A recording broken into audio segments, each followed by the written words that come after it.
How am I now living in the sacredness of my life? How am I walking the walk? Because a lot of people can talk the talk. A lot of people can peddle the woo, if you will. But how are you walking the walk? How are you living in it in body, mind, and soul? We're sort of like an egg that has a crack in it, and we are seeking outside of ourselves to fill that crack. And if we fill that crack, then we will have arrived. You're doing the podcast, you're publishing, you're doing all this great stuff. And sometimes in the world, we can be seeking to do those things performatively because we are seeking to fill the crack and be whole. We want to feel wholeness.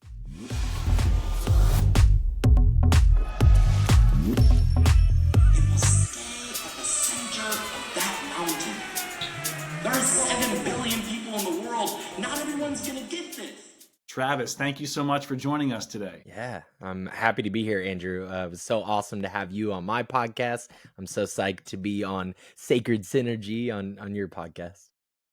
Thank you, man. Yeah, it's great to have you on. You inspired me very much so when you had me on your podcast. It was like one of the first podcasts that I was asked to be on. I'm like, wow, this is really cool, feels special. And then I saw what you were doing with it. And I was like, this is something unique that Travis has here because you're really doing your own thing with it. You're staying within the universe of transpersonal psychology and your field in that way, yet you're expanding beyond that and you're stretching the conversations, you're stretching the guests. And it was a huge inspiration for me to start this. So I feel like this is kind of full circle having you back. I'm just really grateful for you being here.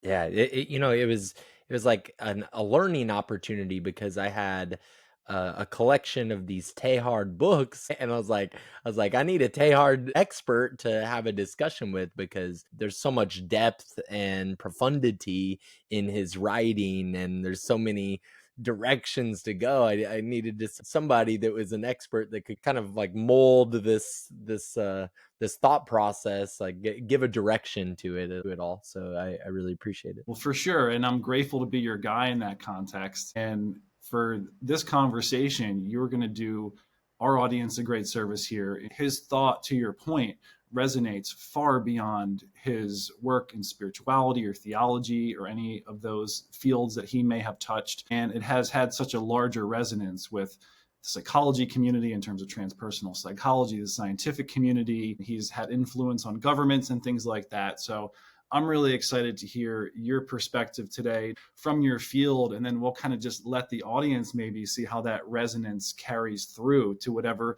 aspect of their life that they might feel that sense of relevance with. So you're a very busy guy. You're a Renaissance man in many ways. You're a counselor, you're a professor, you're a researcher. But who is Travis Gray? Could you please introduce yourself and tell us a little bit about what you do with most of your time? Well, I am married to this field, transpersonal psychology. So I'm quite involved here over a decade, maybe 12 years now. The lens of my life has been colored through this transpersonal lens. And so that is a majority of what I do is always somehow connected to that conversation of that field. But who I am is I'm very multidimensional. I feel that way about myself. I love like etymology and then like the meanings of people's names and narrative and hero's journey things. And all of that has informed my therapeutic practice. And when I think a good therapist should be doing the work on themselves. And so when I do that kind of work on myself, my name is Travis Gray. I'm a bridge person. I try to be connecting of others, connecting people to higher states of consciousness, to higher ways of being in their lives, more holistic and actualized ways of being in their lives. And Travis it's like a travel tax. That's what that word comes from. It's a travel tax. It's to cross the bridge. The person in the toll booth is a Travis, and you pay a Travis to the Travis in order to cross the bridge.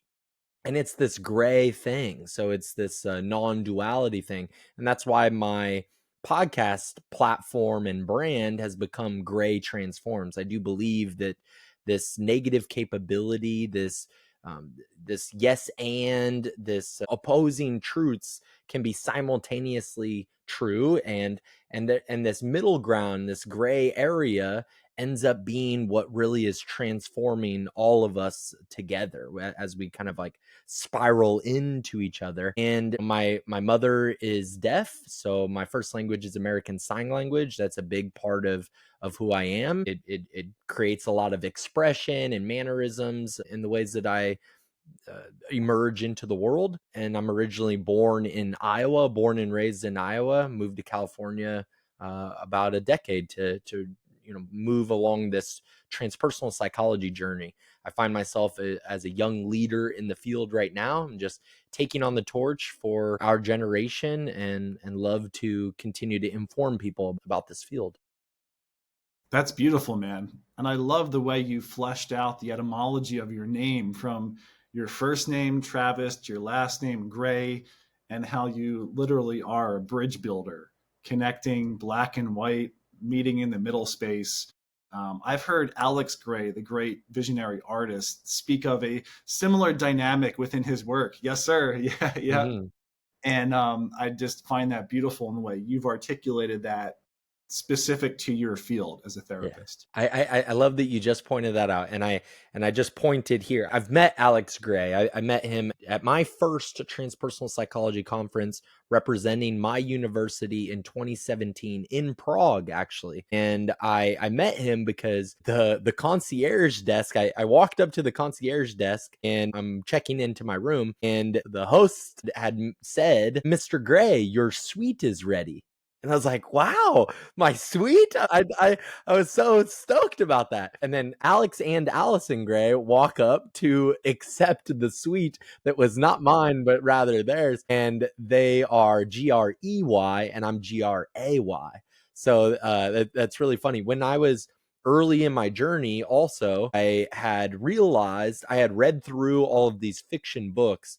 And then I realized that I needed to fall in love with nonfiction. I had to learn how to love nonfiction books and reading in general. And now I'm I love books so much. And this book right here at the top of this stack here, this is Alex Gray. This is Allison Gray's art.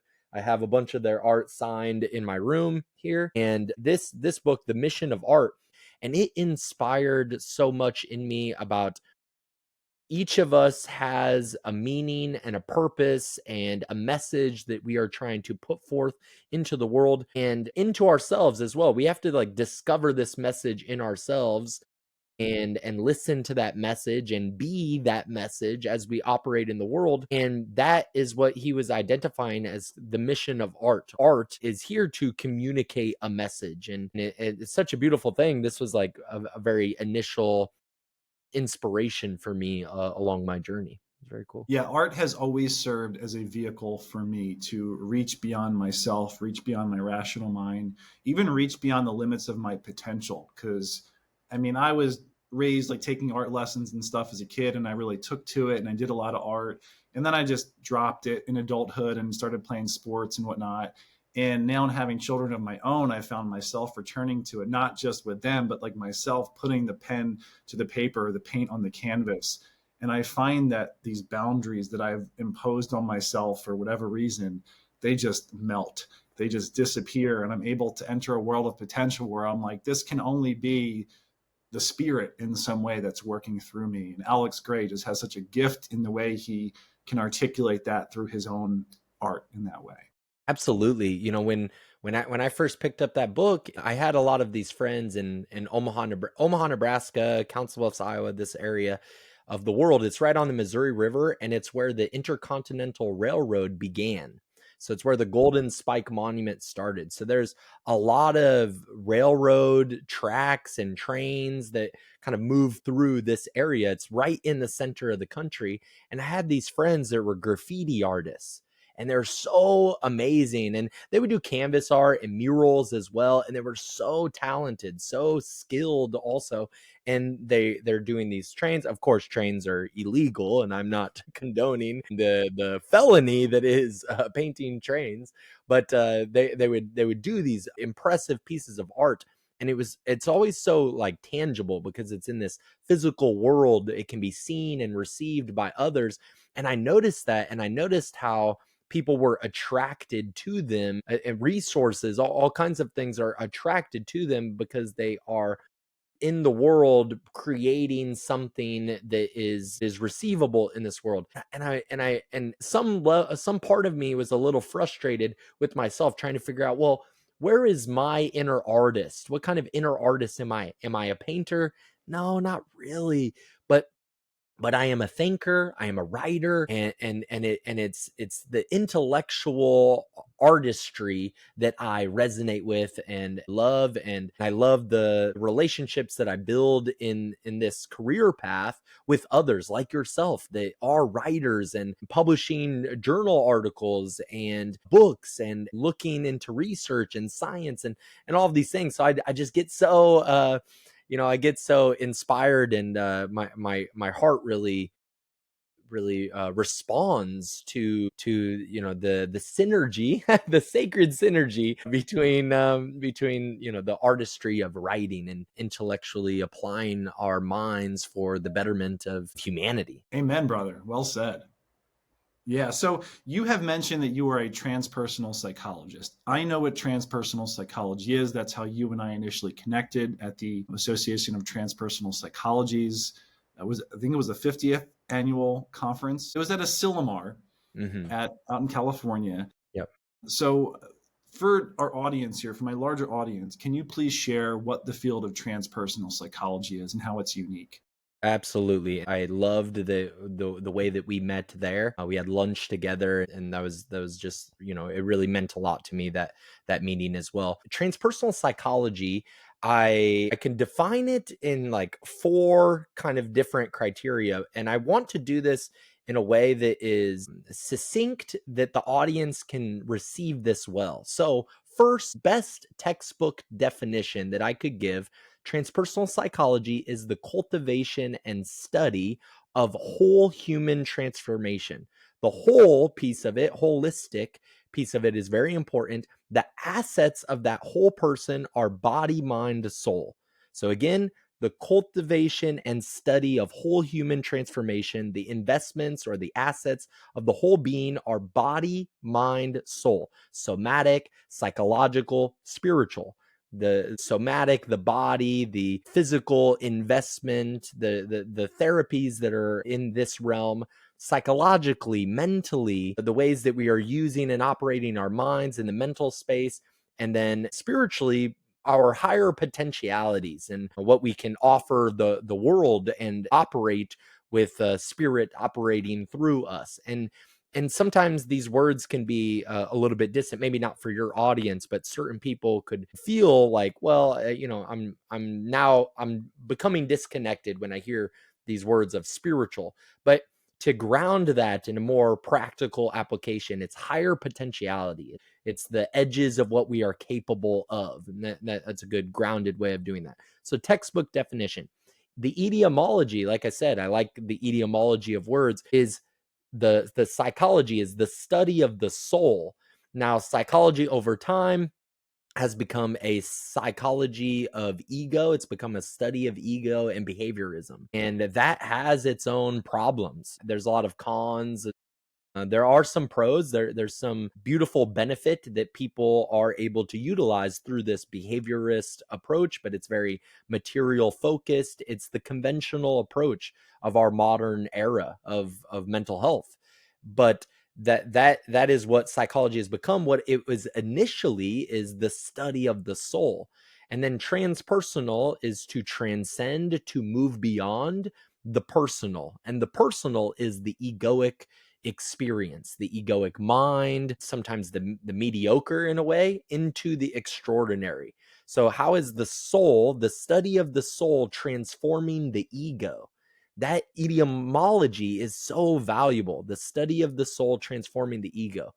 In another way, thematically, it's a study of higher potentialities. Abraham Maslow, one of the fathers of transpersonal psychology, there's three of them. Anthony Sudich, who's so important to name, that doesn't get named often. Abraham Maslow, and then Stanislav Grof. Stanislav Grof's still alive today. We are blessed to have him still. Abraham Maslow, he wrote a famous book called The Farthest Reaches of Human Nature.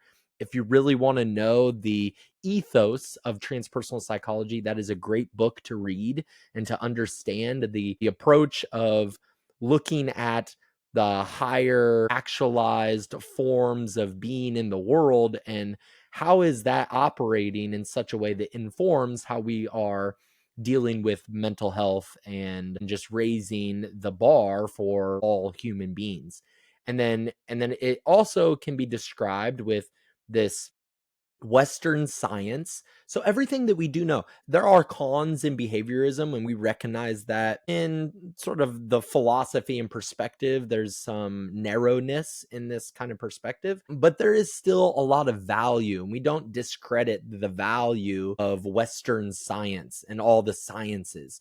And this is a science as well. It's not a conventional science. The approach is different, just like Teilhard's history of being very unconventional in his religious scientific approach, but it's Western science integrated with the Eastern philosophy, the Eastern wisdom. So Western science and the Eastern wisdom.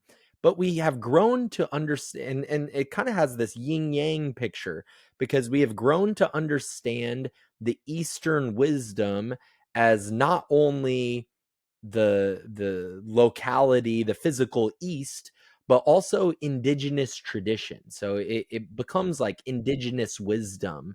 It becomes like the foundation of societal wisdom and growth and foundation and community. These things are held sacred and honored and paid attention to, attended to in a way that honors our ancestry and things like this. So it's combining these things. So very wide in scope, aiming to find where are our blinders and how can we attend to those blinders in such a way that helps all of us. So maybe 4 different kind of definitions and ways of looking at transpersonal psychology. And if people can listen to that or play it back, I don't know if it's a lot of information for you, but if you could play that back, that is what the essence, the ethos, that is what transpersonal psychology is. Well, that's a very holistic definition that you give. And it's very, in my mind, complete in the Jungian sense, because you give 4 different definitions, and that is the quaternity within Jungian psychoanalysis, and how that is a symbolism of wholeness in some way, right? So I really appreciate that definition and how you gave it. So Travis, how did your journey direct you toward transpersonal psychology? What inspired you to pursue this field? Yeah, so this would just require a little bit of my backstory, and so I Sure. won't go into it in a big way, but my As much as you backstory. want to or need to. Sure, yeah, absolutely. I'm just very well aware of, like, I don't want the audience to fall away from us, so No stay worries. with us, it's I a great trust you. conversation. A little bit about my backstory is that I was born and raised in Council Bluffs, Iowa. About age 21, I realized, because I had several instances of being incarcerated. So I had gone in and out of jail. I was a troubled youth. My mother is deaf. And so I'm identified as a coda as a result of that. So coda is a child of a deaf adult, CODA. There's a great movie called Coda. You can check it out. Coda. And my father passed away when I was very young. My father passed away when I was 16 months old. So he was 25 years old. I am now older than my father ever was in life. And growing up, it was a sometimes failed attempt to raise myself, to figure things out through error, through like lots of error, like almost only error in a way. But I had a tenacity. I would always keep getting back up. But I realized that around 21, I realized if I don't make a significant gravitational pull away from, I need to create a new gravity center for myself And the only way to pull out of the gravity of my repetition compulsion, I took that from a Psychology 101 course about Sigmund Freud. The only way to pull myself out of that repetition compulsion, that cyclical thing that I kept finding myself in, I needed to make a significant enough change. And I think that that's what others can get some wisdom from, that is we find ourselves often in these cyclical patterns in our lives. In order to really get to make change in our lives, in order to really do that, sometimes the change in our lives has to be significant enough. So I needed to move as far away as possible from this place. Otherwise, I was going to find myself in and out of jail for the rest of my life. I could see it. It was pretty clear as day. Eventually, it became very clear as day. I'm going to be in and out of jail for the rest of my life if I don't move away from here. And so I had just completed my associate's degree at a community college. So I was always educationally oriented. I always wanted to expand my mind and learn, and I had a love for learning always. And I was interested in how a person can go from one way of being in the world and just absolutely transformed to another way of being in the world in a moment. Just like one single moment can have such a significant effect on you, and how could that be intentional as well, maybe? So I was interested initially in a psychedelic medicine, psychedelic experience, how that has this profound transformation in people's lives from one moment to the next. My ideas of that have greatly matured since 21 at that time. And so that was initially what I was interested in. So I found this organization called MAPS. It's the Multidisciplinary Association for Psychedelic Studies. There was an article published about how to get involved, and it identified this field of transpersonal psychology, and some, a list of schools that were potential schools that have programs in this. And I saw that list, and I found Sophia University, and this was the first year that Sophia University had been that. Previous to that, it was the Institute of Transpersonal Psychology, and it was as far away as I could find myself in California. And I had wanted to go to California, never been. I was born and raised, never went on any extended vacations anywhere from that place. I had never even at that time been on an airplane. So I was very minimally traveled and just always around people that I knew. So I needed to make this big change. And so I was very inspired about this field of transpersonal psychology. And I recognized that if I wanted to be a psychologist, there's maybe more to that backstory, but if I wanted to be a psychologist, I needed to narrow my focus in a way. And this exceptional human experiences, which is what my interest in psychedelics and the way that I described it there, that's really what the interest is. Exceptional human experiences and how that can transform somebody. So it doesn't require a psychedelic medicine. It doesn't, but it maybe it's just what experiences can have such a profound change in a person. And so I moved to California on very little money. I took the train. It took 2 days. There's lots of details to that are fun to share. But I found myself in the most expensive place in the world, in the Bay Area.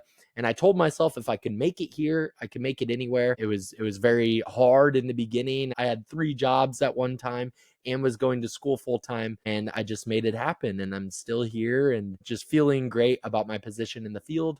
That's how it began for me. Awesome. Thank you for sharing. So you mentioned in there psychedelics being a key part of your journey, but really what stood out to me was the maturity in your perspective on them. So I'm curious, could you share a little bit more about that, but maybe not just specific to psychedelics, but rather the field as a whole? Like, how has your perspective shifted on the field the more you have integrated into it, been immersed into it, practiced it, facilitated? Yeah. Yeah, I'm well aware of the maturity needed around the conversation of psychedelics, because Psychedelics can have just such a varied connotation in people's minds. And, maybe some of your listeners, some of my listeners, maybe they're not interested in substances of this nature. That's totally fine, totally valid. And maybe a lot of people that are interested in psychedelics, they feel like, oh, that's you just don't know, or something like that. And that is that's a convoluted perspective, I think. It's not a very mature perspective to take, I think. And what happens, especially early in our age, younger people, they tend to, from my perspective, there tends to be a fetishizing of the substance, but it's not really about the substance. It's about what kind of insight, wisdom, inspiration, what can you take from this experience, integrate it in your own way of being in the world, practically, pragmatically, and applicably to the world that you live every day. How does that inform something great about maybe your sober mind, or just like your mental framework that you are living most of your life in? So that's important to speak about every time psychedelics come up. It's important to speak about. It's not it's not about the substance, and the medicine can be very powerful and life changing and all of these things, but it's not because of the substance. It's because of the experience that you have in the midst of that. And so those experiences are super important. And if that is not spoken to, then it continues to encourage the fetishizing of the substance.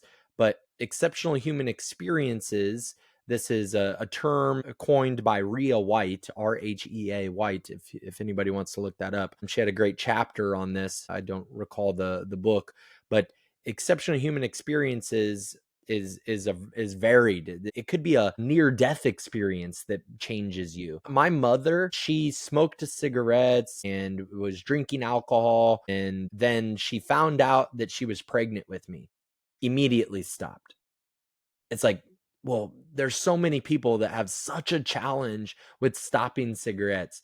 Even mothers that become mothers while they are in the midst of an addiction to cigarettes, and they continue through this pregnancy because they are unable to stop, or maybe it takes them a while to get off of it. And I hope all mothers are able to shepherd life, healthy life, into the world. And any mother that is struggling with that kind of thing, my heart goes out to you. But my mom immediately stopped. That's such a significant change in your life to have. And then there's all kinds of instances. When I moved, I just completely moved from Iowa to California.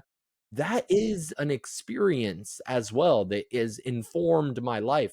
And so it appeared to me that it's not just about psychedelics, but human experience, and how can all of these things inform our lives in profound ways is really fascinating to me. So that's where my maturity in the field, my interest in the field, began to blossom.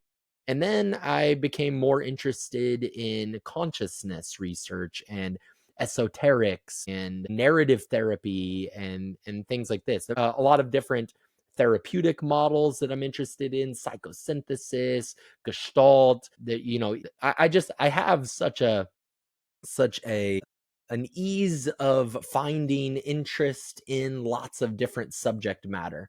And I find that transpersonal psychology as a field is the most fruitful in being applicable to any like almost anything in life. I could take this transpersonal approach. There's a great quote by Miyoto Musashi. He's a samurai, and the Book of Five Rings. Miyoto Musashi. He was like a really amazing samurai. He killed almost 70 people in hand-to-hand sword combat during his reign as a samurai. So he was just highly skilled in his way of being, but that comes with a lot of wisdom. And he has this quote that says, "If you know the way broadly, you will see it in all things." And knowing the way broadly for me has been the field of transpersonal psychology and experience and consciousness and all of these things. And now I see it in all the things. I see it in every piece of my walking life. And yeah, that's what it all kind of blossomed into. And I love where it's at today. Yeah, and I appreciate you taking us through that perspective on psychedelics too, in relation to your journey, especially as you've matured and learned and grown. Because, like you said, there is that harsh bias in terms of an immaturity where it's like, I've seen it on the other end too, where people are like, put their nose up to it and it's like, oh, that's just drugs or something like that. It's like, well, that doesn't speak to much of a maturity in terms of that person's conscious evolution as to the openness as to what that really means in terms of having that kind of transformational experience. Um, I have 4 children. Each one of those births that I have witnessed has been a psychedelic experience. Right. I recently got into hunting, and this fall I harvested my first deer. She was a beautiful doe, meat in the freezer, Congrats. right? And thanks, bro. Yeah, and like I share with people, and they get excited, or they're like, and I'm like, well, what do you know about hunting? And usually it's nothing, right? It's usually like, okay, they have some exposure to it, or maybe dad or granddad hunted and they have a perspective on it, or even a perspective on conservation, right? From that angle. So it's just so interesting because it's almost taken me back to like, your case 21, me 21. And I'm like, hey, mom, have you ever heard of psilocybin? And she's like, huh? Like, it wouldn't be the appropriate time to bring it up either. But at any rate, it's a You know, similar just if I reaction can that you get. interject here, it's like openness to experience is a Yeah. quality of intelligence. Yeah. And I mentioned early in our conversation about negative capability and how valuable that is to me. Openness to experience is important. To be able to hold these opposing truths simultaneously, you might feel, I don't want to make other life in the world suffer. I don't believe in making things suffer. I'm not trying to inflict pain on life as we experience it or otherwise. I'm not interested in that pain and war and mutilation and the suffering of others. Not interested. But there is also such a beauty, like I just mentioned, this Miyoto Musashi, he's a samurai. There's such a beauty in this, in like, if you look at the metal workers of swordsmanship, these swords, these blacksmiths that are making these swords, they're making these exceptionally beautiful pieces of art for the purpose only of killing. It's the only purpose that this thing is made is for killing. And it's like, it's this odd juxtaposition between the beauty and the purpose of the mission of that art is very, very interesting, and it can be disconcerting for people. But there's such a value in like the openness to the experience. And that can go on either side when we, the psychedelic conversation or hunting. And then I want to touch on the birthing real quick as well. But on either side of like psychedelics, oh, psychedelics are the way. Oh man, I should do 7 cups of ayahuasca every 3 months. I should do all the cups of ayahuasca. And I'm like, I don't know if you should do that much ayahuasca. And I've been the community manager of the Spiritual Emergence Network in the USA. It's like a suicide hotline for spiritual emergency. Emma Bragdon has great work in this. Stanislav Grof's belated wife, Christina Grof, started this initiative of the Spiritual Emergence Network. And people that have done that much ayahuasca for a long period of time, they come out of that very, very concerned about their own mental well-being. It's not so rare.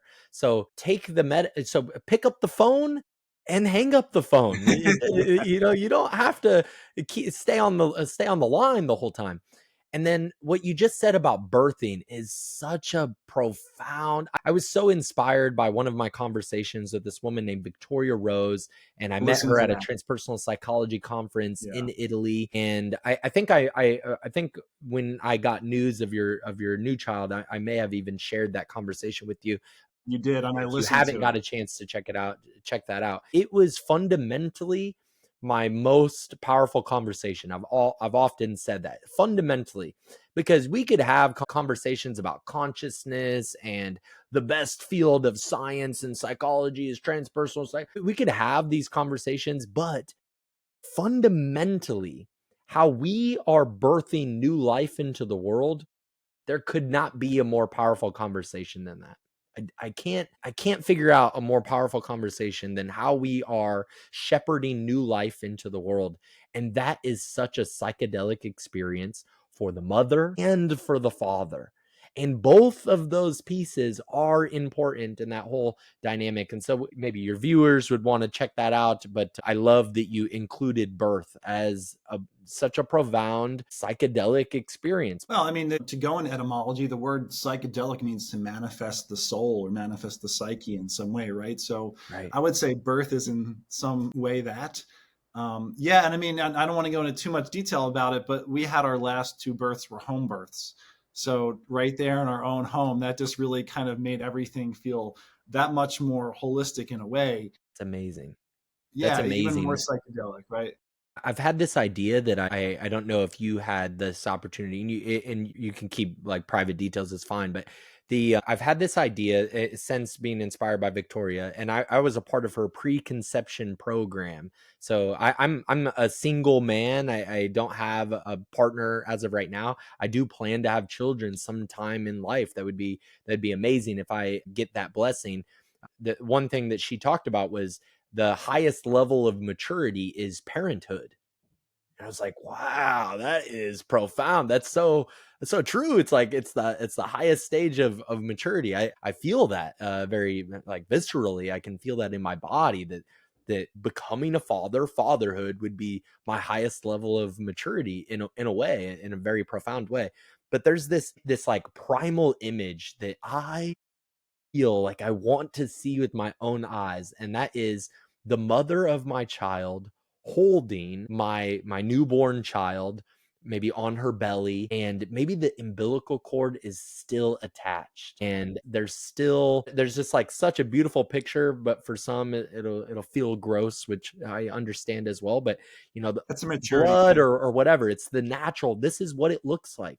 I was recently in Mexico again for a transpersonal psychology conference, and the way that Mexicans relate to death is so beautiful. And one of the like the maestra of this conference, her name is Maria.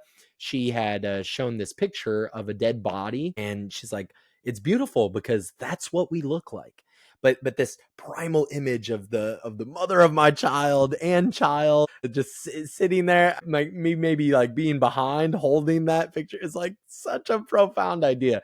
And I'm sure you've had like at least a handful of, sounds like at least a handful of those kinds of experiences, and those home births are really cool. So I'm so happy for you because I'm so inspired by this piece of conversation. I'm so happy for all men that get to birth life into the world. It's beautiful.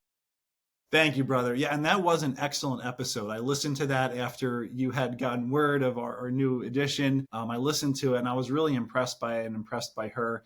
And one of the quotes that I took away from it, it's kind of burned into my memory. I don't know if it's accurate or not, but it was the health of our world starts with the health of our mothers, Hmm. and just how profound that is. And Yeah. our terminology, right? We say Mother Earth. Well, what do we really mean by that, I right? do remember her saying that, and of course that's important. She also mentioned that our world right now, a lot of problems that are inflicted in our world right now, a lot of conflict and the chaos that we experience in the world, a lot of that may have to do with not being properly fathered. We live in a world that is not properly or healthily fathered, and that is really profound. There's a lot of young men, there's a lot of men in the world that maybe their fathers pass away, their fathers leave the family, they're disconnected from their fatherly essence, and that is, it's really profound. Our The health of our mothers is informing the health of our world, and the proper fathering of our fathers in our world is informing so much of the health of our world as well. Maybe even the psychosomatic relating to one another and all kinds of things. It's super profound. Yeah, and I mean, even we lack good, strong examples of the divine masculine. I feel Mhm. like it's almost easier to grab more female examples of that in terms of the divine feminine. But in terms of the divine masculine, that's something we really struggle with as a culture. Male or female, unfortunately, I feel like it's rare. Yeah, the more as soon as I said that about females, I'm like, well, who would you grab, Andrew? And I'm like, yeah, me. So There's some. Victoria Rose is a great example, but right, there's many. There are examples of both masculine and feminine, and luckily, we live in an age where it's not it's not outside of our reach to find those people. right, Hopefully, both of us are doing our due diligence of being divine masculine in the world, of operating and emerging in the world in that way. So your viewers that are able to see this conversation, it is within reach to find those things. And simultaneously, it seems so rare. Also, you're in this conversation or watching this, and then you go out into the real world, and you're just on the bus, or you're just in traffic, and you're seeing other people, and you're like, wow, like where's the divinity here? Where's the sacred synergy operating here? And it can feel like it's lost, but it is here. It is available. yeah, that's a good point. I appreciate you saying that because I think with things like the internet, it's allowed us a greater sense of connectivity. And you don't need to have that person in your local community or church or school. You can find them and you can connect that way. So, yeah. And now you mentioned kind of, within that last little response you had there, a shift, kind of the chaos we're going through in the world right now. So, as someone who is focused on transformation and you work with clients on this process, how do you make sense of this profound shift that the world seems to be going through right now? If I could use like a framework, if our audience here could kind of imagine a little bit, like even in Tehar's models, he has some like spiral dynamics involved and stuff. If you could imagine this kind of like a spring, so it has depth, it has length, it has width. It's a 3D image, and maybe it even has a fourth dimension, which is like this movement here. But it's a spring that is not just a single spiral, but it's a smaller and bigger, smaller and bigger. It's this maybe DNA-ish, but it has a spiral nature to it, and it is wider, smaller, wider, smaller, and then it's moving. There's movement through it. We are moving along this spiral, and it is constantly moving. And I see us right now, or in the times of our chaos, and then there's also like the macrocosm and the microcosm. There's the seasons of our lives individually. And so that's where the spiral dynamics is required to have a full picture of everything, society at large, the world at large, and our individual lives. And I do believe that the transformation of the individual informs the transformation of the whole. So we need more individuals transformed in order to see significant change in the greater macrocosm of our society and our world at large, and how we're operating just in the universe, things like this. But we are going through, when it's chaos, when it's times of chaos, you as an individual or in society, which we're in kind of times of very tumultuousness, that is us squeezing through the narrow piece of that spiral. So we're moving and we're squeezing through this narrow piece, and it's hard and it's difficult, and we I think it is best for us to go full forward into the chaos. I think that we need to see this as great opportunity. Chaos is great opportunity for us to access the actualization of our lives and our world at large. It is great opportunity. So when you so again, macrocosm, microcosm, when you as an individual, you wake up every day. I love this concept from a friend of mine, Eric Godsey. I love this concept. That's who inspired this. I don't know if he originated it, but I love this concept of eating a death cookie. So like, you wake up in the morning, do the hard thing, do the harder things in the life, and then our world has to aim for and address and attend to the most difficult things. I had this thought yesterday. I was walking in the evening, and I had this thought about, wow, I thought that if I was on this journey of self-development, intellectual and physical and all these things, like holistically developing myself, I thought that life was going to be a lot easier. Uh, and in some ways it is. I have a great capacity for many things, and for viewers and people that are invested in their own transformation. If you're with a counselor or you're doing it individually, whatever that might look like for you, the development of yourself does develop capacity, and your growing capacity is going to give you resources to address all of the things that emerge in your life.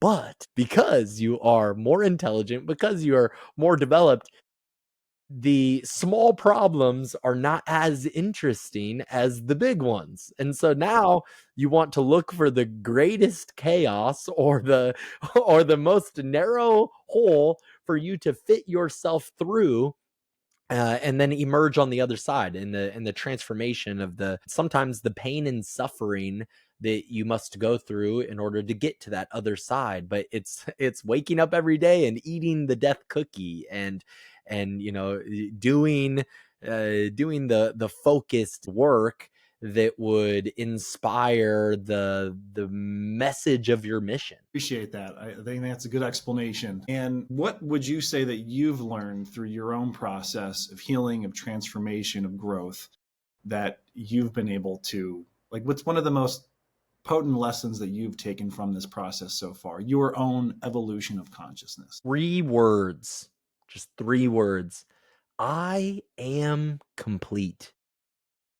I'm not. I think that is the most concise, synthesized piece of wisdom for me from many experiences of varied kinds. Always doing some kind of interesting ceremony, religious, or healing my ancestry, or maybe psychedelic experiences, or traveling, or all kinds of things. But the most concise way of all the information of all of those, and the ways that the parts inform that message is so profound and important and to pay attention to, whether it's like working on my shadows, or some kind of work that I'm doing on myself, my narrative, and empowering myself. But the 3 words, I am complete, is it. We so often in life, people, and so I say we objectively, we're sort of like an egg that has a crack in it, and we're seeking outside of ourselves to fill that crack. And if we fill that crack, then we will have arrived. Like Andrew, you're doing the podcast, you're publishing, you're doing all this great stuff. And sometimes in the world we can be seeking to do those things performatively, because we are seeking to fill the crack and be whole. We want to feel wholeness, and we're like struggling to feel wholeness. But as a father, those experiences, you feel wholeness. And I know you are so well informed and have much experience of your own. And so that informs your own wholeness. But many of us humans in life going through the world in this way. And so we're fractured, we're fragmented. The chaos of the world, the excessive stimuli of the world is continuing to fracture and fragment our consciousness, our minds, our awareness is broken up into these pieces over and over again in all of our ways. And then our entertainment, the ethos, the mission of entertainment as art. I'm kind of trying to refrain from using the word should, but maybe the mission would be that entertainment is to contain the wholeness of, not contain, but to make us whole, to hold our attention in wholeness. And so it's not to break up our attention, it is to find entertainment in the things that you love, that are aligned with your mission, that sort of thing. And so what we find with that egg idea is that if we take apart the shell, we're really a hard-boiled egg, and we hard boil ourselves. We like queer ourselves, and what I mean by that is that we do the work, maybe the meditation or the psychedelic experience or the going in indigenous ceremony or fasting or doing the exercise. We are doing things intentionally to mold ourselves into a shapely figure, into like creating more complexity in a holistic way of our. You could take a diamond approach to it, and that has like these facets, so we're more complicating ourselves in a way that brings more profundity and meaning to our lives. And so when you take apart this shell, you realize that you're whole the whole time. You're already whole. You're already complete. It's okay. It's simultaneously this illusory experience, and we play the game also. Let's play the game. Let's enjoy the game in all of its aspects and all of its suffering and turmoil and excitement and celebration, but you're whole the whole time. You don't need anything outside of yourself. And that's what we find when we take apart the shell, when we dissolve the shell. Love that. And it's not like we are God, but we acknowledge that God is within us. God doesn't make junk, is how I've heard that phrase before, right? I like that a lot. Yeah, we're a divine creation. I am complete. It makes me think of, are you familiar with the musician Trevor Hall? Yes, I am. I'm very familiar, but his face is not coming to mind. But I'm very familiar He's with Trevor a Hall. white guy with like blonde hair, but he's, I believe, a Hindu. And a lot of his themes really of his songs focus on like the inner world and our inner growth in that way. So I've Mhm. just found such a resonance with his music. I mean, I come from a Christian tradition, but I just find like his words like bring me home in a way. Anyway, he's got this one song and it's just kind of this mantra that repeats over. And it's, I've got everything I need. I've got everything I need, from the mountains to the sea. All of this is inside of me. And it speaks to what you're talking about. It speaks to our place within this universe and within evolution. Like, we are a product of billions of years of evolution. We are breathing the same elements in the air that the dinosaurs were breathing so many million years ago, right? It's this exchange of energy. And I love the way you've condensed that to your own personal mantra in a way. Yeah, it's still valuable to like work on yourself and develop yourself holistically. I am complete doesn't mean you're a finished product. It means that it's okay. Everything is okay. It's not you can still have a counselor. You can still work on yourself in a variety of ways, continue to develop yourself and grow in that completion of yourself and continue to know yourself more and more. We are a divine product, and just like the art on the canvas for the artist, there's a representation of like that is the artist. A piece of that artist is in that. It is working through that piece of art. That art is that artist. And in that same way, that's how I see our relationship to God. We are God in the way that a piece of art is the artist. Beautifully put. Beautifully put. So you've been very involved in the field of transpersonal psychology, not just as a practitioner and someone who is guiding people through this process of transformation, healing, growth, but you're also very hands-on, boots on the ground within the field, conferences, events, programs. You have a very active social media presence where you're going to labyrinths and you're connecting with all these people. You've been able to synergize that with your own podcast to share that with a wider audience. So I'm curious, and just in terms of like what's going on in the field right now, what are you involved in that you're excited about? Anything that you might want to share that's coming up? I know there's some great international conferences that you've been sharing with me off the air and getting me super excited about. I'm getting ready to talk to my wife soon about like, let's plan out 2027. So Absolutely. just, I mean, if you would please share some of your experience there.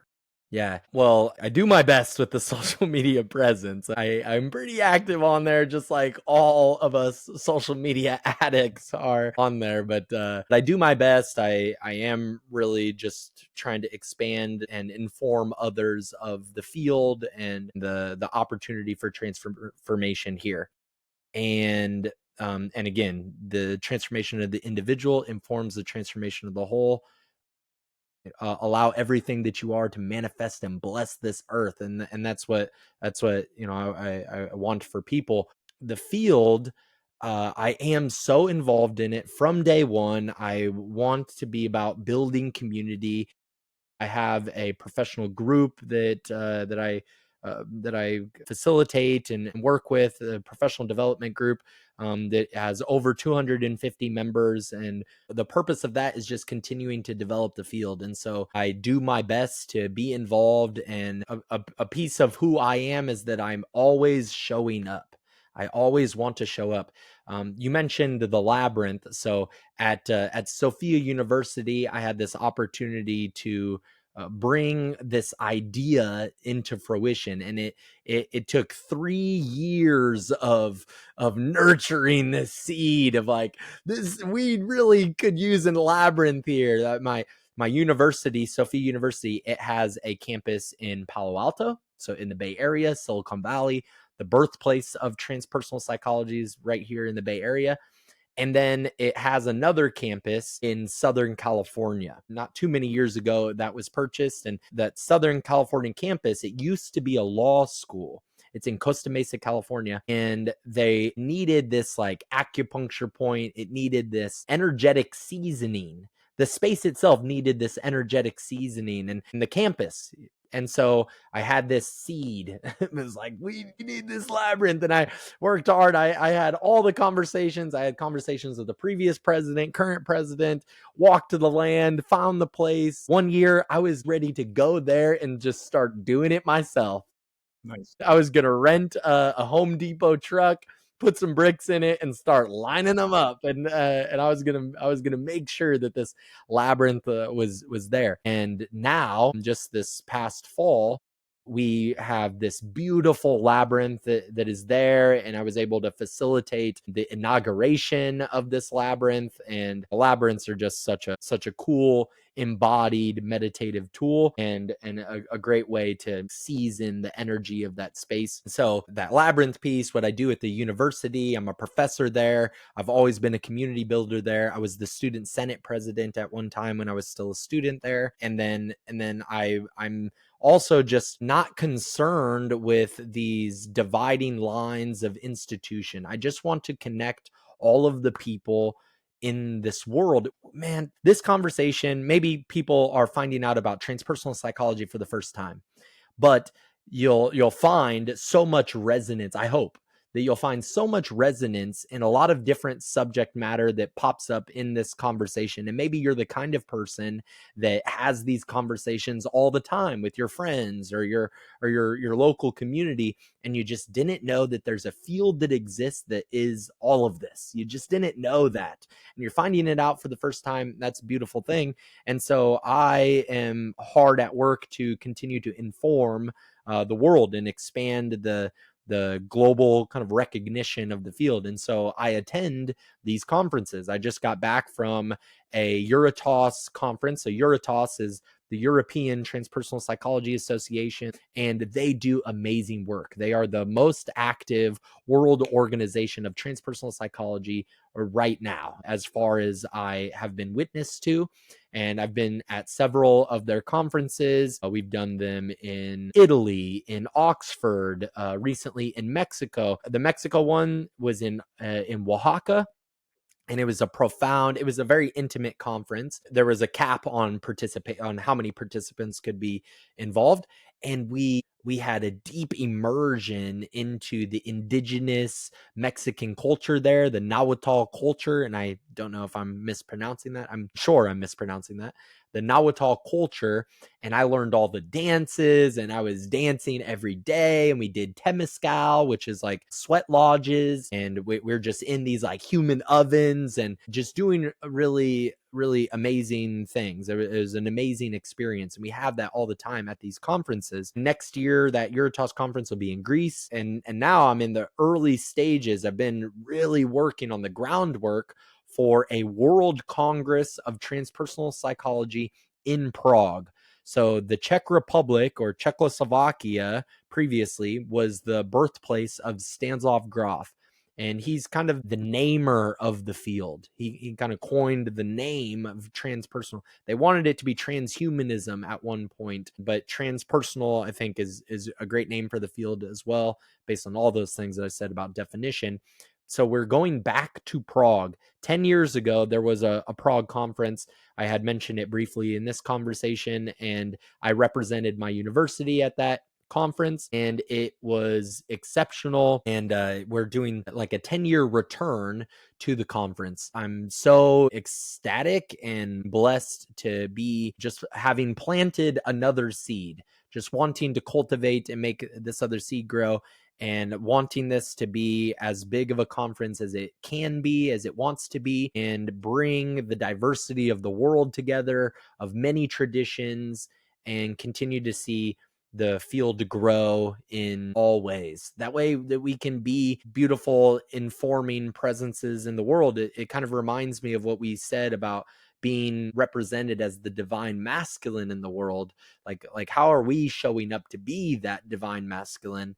How can the field show up to be a field of science that has a divinity involved, that has a profound mission to influence and inform a greater transformation of a better world, a holistic world that works for everybody? Going back to something you said started coming to mind. Two things started coming to mind. The first was embodiment, and how you are really working to embody this practice, where it's so easy to just intellectualize it and keep it up here in our heads. But I feel like this field, this particular brand of psychology, psychological practice in terms of transpersonal, requires us to go beyond that. And it requires us to embody it. Because Beyond the otherwise, intellectualizing into the embodiment. Sure. right, because otherwise it wouldn't be transpersonal in that way. And I'm just thinking of how many things you're doing, from the conferences you're involved in to your boots on the ground work at Sophia, the creation of the labyrinth. Like, that hits home for me, because that's kind of been a dream here for me at the Abbey, and a few others, like a shared vision of like, wouldn't it be cool to have a labyrinth here one day? So You have that to have particularly one. resonates. You got Yeah, you, yeah. you have to get one. Maybe you didn't see this conversation, but there's a oh, I thought the book was close. Oh, it is close to me. There's this book, Walking a Sacred Path. I think you would just love this book. She has a newer book as well, but I had her on my podcast. It was a very it was a very, very like grounded conversation. There wasn't like this like crazy energy. It was like it was simple. There was simplicity involved even in the conversation, and that's because this woman, Dr. Lauren Artress, she embodies the labyrinth to such a degree. And we just had a beautiful conversation about labyrinths. Does Tehard have a connection to labyrinths, or there's the Christian and Catholic kind of connection to labyrinths? Yeah, I mean, they certainly have their place, especially within contemplative Christianity, as it is a very contemplative, meditative type practice. I don't know anything specific within Teilhard's work, but I will say his writing is very labyrinth-esque, where it just kind of starts on the outside and then really kind of seeks to bring us into the middle. And I mean, like, I don't want to get too theological, but that's like a healthy Christology, is that it draws us closer and closer to Christ, or that higher self that is all within us. Love how So, you so just yeah, said so that. no, thanks, man. So that was the one thing that stood out, was embodiment, particularly how, too, you talk about being raised with sign language as your first sign language. You are literally embodying a form of communication, a form of language. You are taking it, you're making it something physical. And that really stood out to me, too.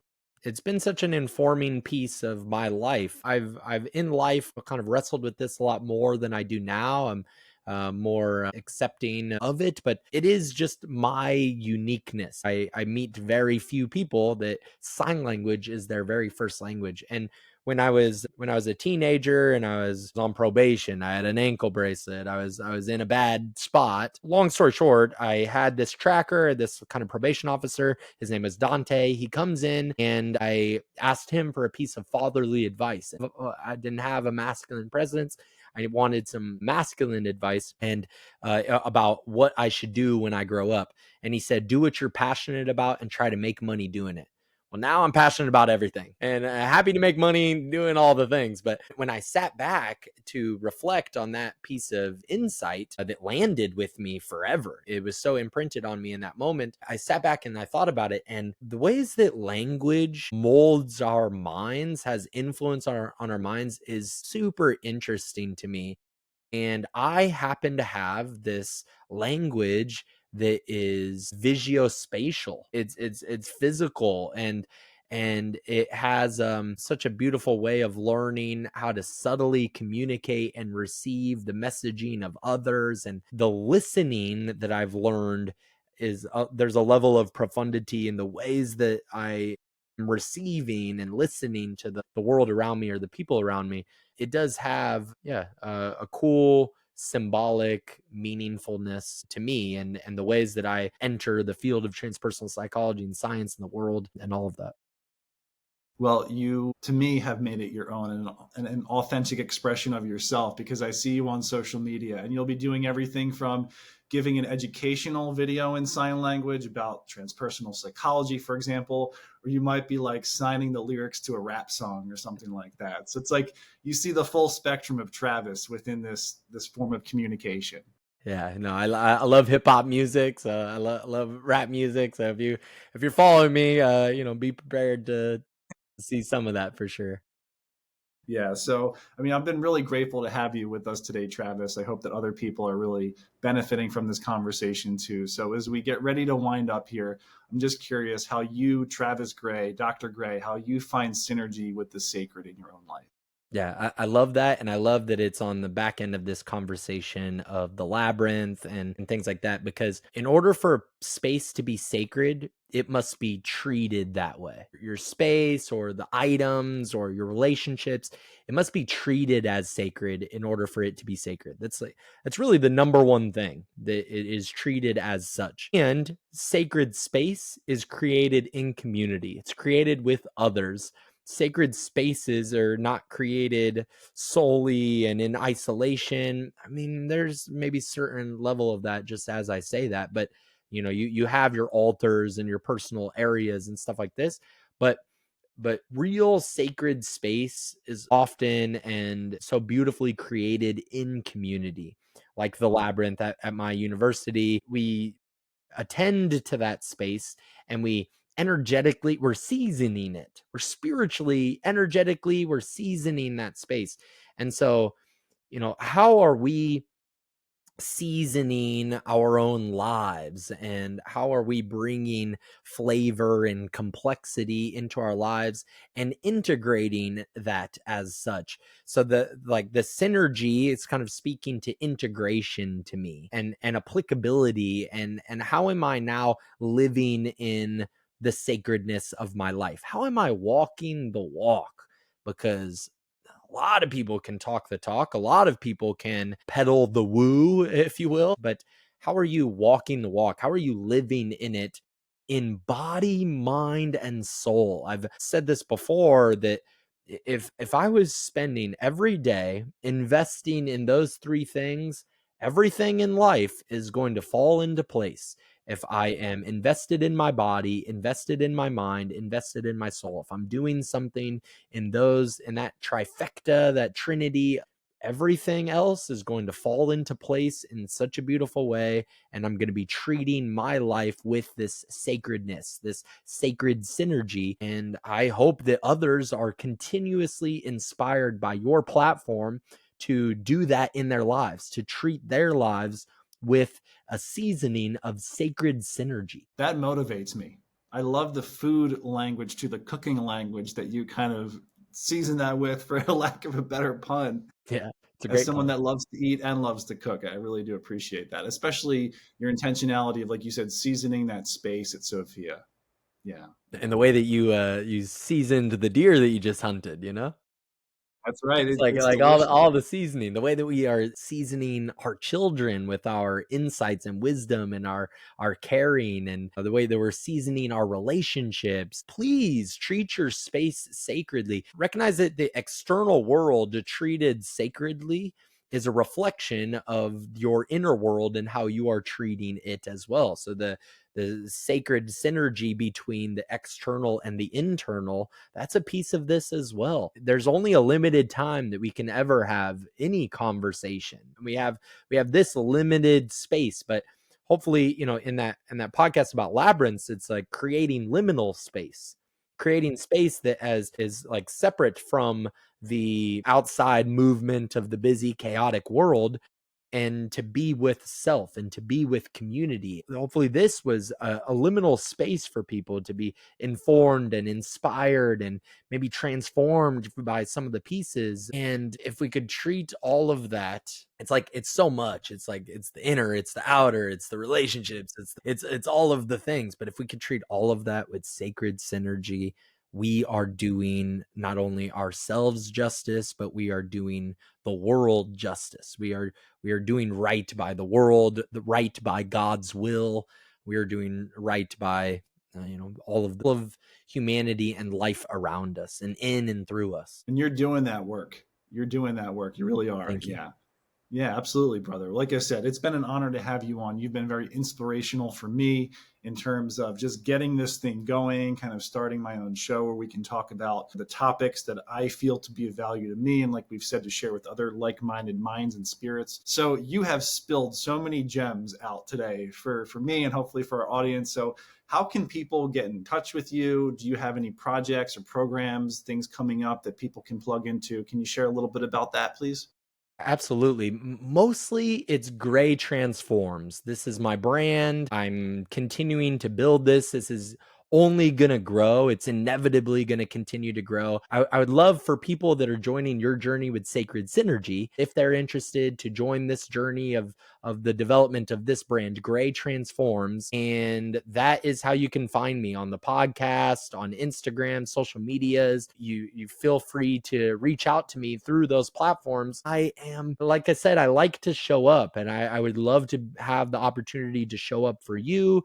And I love the opportunity to have shown up for you too, Andrew, and continuing to support the growth of your brand and Sacred Synergy. But that is how people can find me. Gray Transforms, Gray Transforms. And you can find me on Instagram personally at Great PhD, GRAYT PhD. That's many avenues that people can look. I really love YouTube. That would be the main platform. You can subscribe to that channel, but I'm on Spotify and Apple Podcasts and all of those things too, having really wonderful conversations. I hope that you watch and enjoy, and look forward to speaking with you soon, connecting with you soon.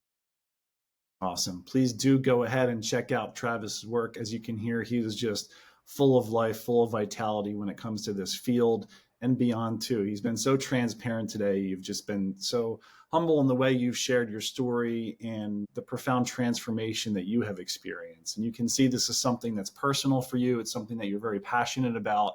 And I would imagine that in being a younger person in the field, you are inspiring a lot of people, not just maybe, those who are already in the field saying, hey, here's young blood, let's keep going, let's keep pressing on, keep innovating, keep growing, right? But I would imagine that you're inspiring a lot of younger people too.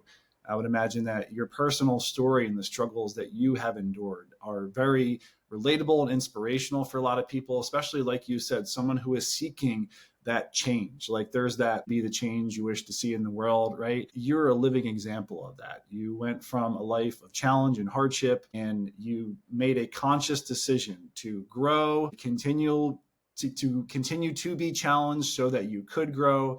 And then here you are now sharing your message as Dr. Gray.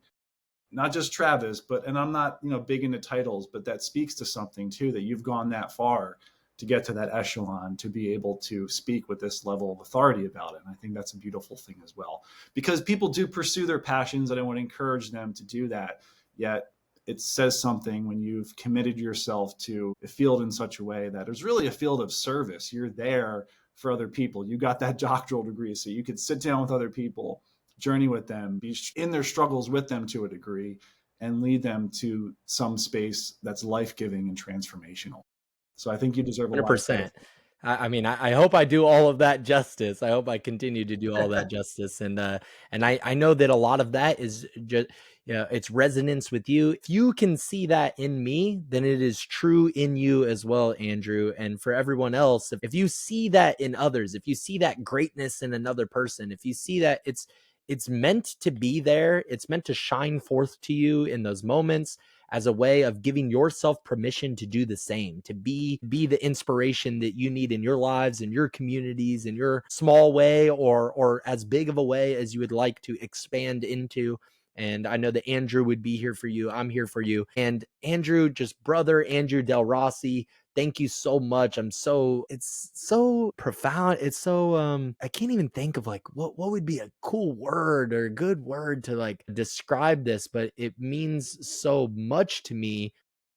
Maybe it's the brotherhoodness, it's the same, is in the same interest matters and all of this. And what we're talking about is it's like the most powerful conversation, because it's about God and our higher potentials and the healing of world and the ways that we're transforming into, it's all of that. And so when it's the brotherhood that we're meeting in that context, it means so much to me. I can't say that enough. So thank you for having me on your podcast. And, you know, I thank you, Andrew. I appreciate it. Brother Andrew Del Rossi.